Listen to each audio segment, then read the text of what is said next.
Welcome back to Pure Economics.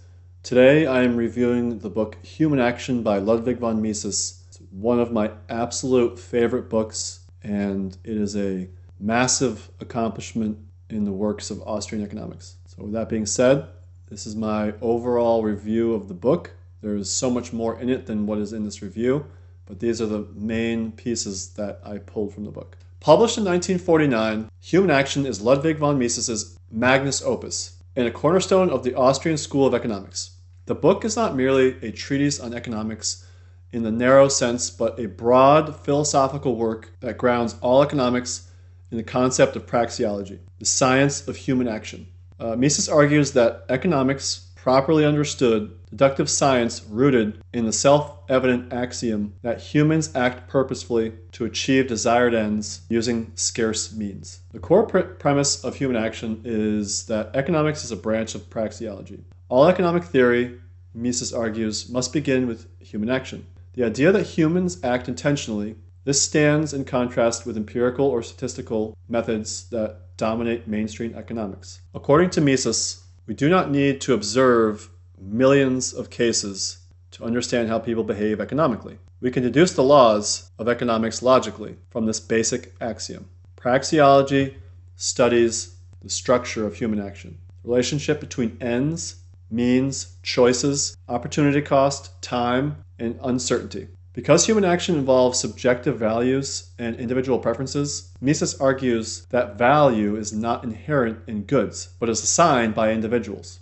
Building on the insights of Karl Menger and the early Austrian economists, Mises explains that value is subjective and utility is determined at the margin. Economic value does not exist independently of human valuation. It is what a person is willing to give up for a good or a service at a particular time. This understanding leads to the law of marginal utility, which states that the value of a good depends not on its total supply, but on the value of the next unit, the marginal unit, in satisfying a person's needs. Mises introduces the concept of time preference.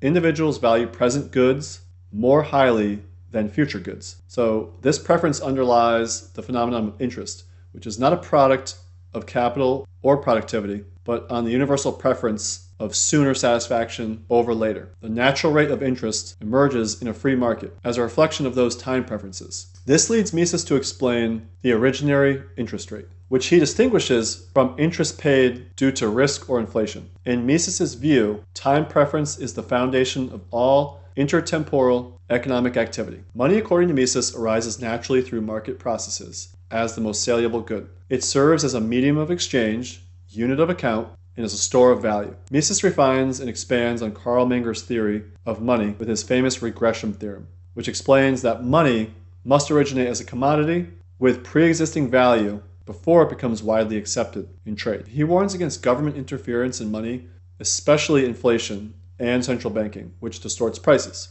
interest rates, and savings. For Mises, sound money is essential for a functioning economy, and he strongly advocates for a return of commodity money such as gold and the abolition of central banks. A free market is, for Mises, the most effective means of coordinating human action. Prices in a free market are not arbitrary. They are the result of countless individual valuations and choices. Price system. The price system communicates essential information about scarcity, demand, and opportunity costs, allowing producers and consumers to allocate resources efficiently. Mises's concept of economic calculation is central to his critique of socialism. In a market economy, prices allow entrepreneurs to calculate profits and losses and adjust their behavior accordingly. In the absence of private property and market prices, as in a socialist system, economic calculation becomes impossible, leading to chaos, waste, and inefficiency. This is the core of Mises's economic calculation argument, a decisive blow to the feasibility of central planning. In Mises's theory, the entrepreneur plays a pivotal role as an agent of economic change. Entrepreneurs forecast future market conditions and allocate resources accordingly. Profit and loss serve as feedback mechanisms. Profits reward correct foresight and efficient resource use, while losses signal errors and misallocations. Entrepreneurship is not just about taking risks. It's about being alert to opportunities and responding to changing consumer preferences. Mises argues that this dynamic, decentralized decision-making process is the essence of a functioning capitalist economy. Mises strongly defends laissez-faire capitalism, which he sees as the only system compatible with individual freedom, prosperity, and social cooperation. Capitalism allows for the peaceful coordination of millions of individual plans through voluntary exchange. He is sharply critical of interventionism, the piecemeal interference by governments into market processes, which he claims leads inexorably to more intervention. Price controls, subsidies, and inflation policies create distortions that cause unintended consequences, so prompting even more regulation in a downward spiral towards socialism. Socialism, in Mises' view, is economically irrational and morally bankrupt. Without prices and private property, socialist planners cannot know how to allocate resources efficiently. This results in shortages, surpluses, and the collapse of economic coordination. Mises emphasizes that society is built on a voluntary cooperation.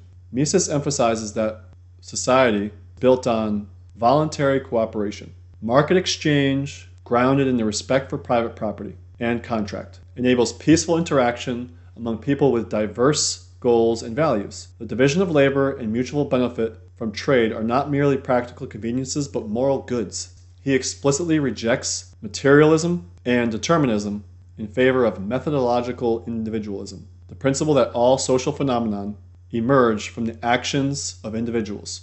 This commitment places Mises firmly against collectivist ideologies of all stripes, including Marxism, nationalism, and technocratic statism. At its heart, Human Action is not just an economics textbook, it's a powerful defense on human liberty, reason, and civilization.